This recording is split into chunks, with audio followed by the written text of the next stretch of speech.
हे लाईट बंद करे. हा त्याच्याकडे घे वाटलं पुरी दाखव मला.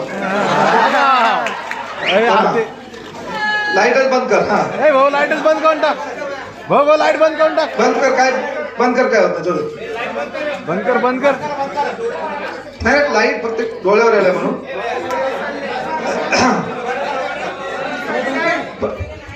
बरं हा लक्ष दे. झालं का? बंद झालं का?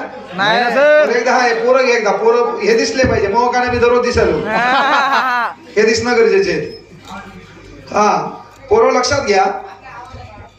इथं रील स्टारचा सत्कार झालाय. विचार मंचावरील सर्व मान्यवरांचा सत्कार झालाय. त्याच्यात तुमचं जालना गरम आहे की लोकांचे क्लास घेतो भाऊ. पण एक गोष्ट विनंती है, न जाने कौन सी मुलाकात आखिरी होगी. एक विनंती है, न जाने कौन सी मुलाकात आखिरी होगी.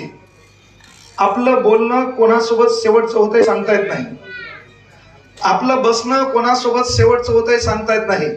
आपला कॉल कोणाचा शेवटचा होतोय सांगता येत नाही. म्हणून हा दिवस आहे फ्रेंडशिप डे.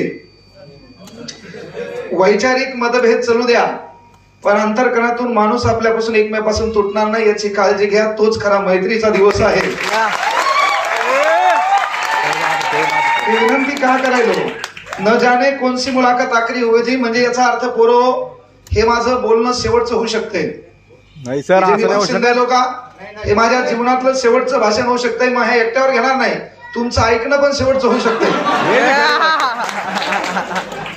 एकट्यानं काय गुतं घेतलं का? विनंती एकच करायलो बाबा की थोडे मतभेद बाजूला करून एकत्र राहणं सध्या काळाची गरज आहे. हीच भारताची संस्कृती आहे. आपल्या विचारवंतांनी, महापुरुषांनी, क्रांतिकारकांनी स्वतःच्या संसाराची राखरांगोळी करून या ठिकाणी रक्त सांडून एवढी पवित्र भूमी आपल्या ताब्यात दिलेली आहे.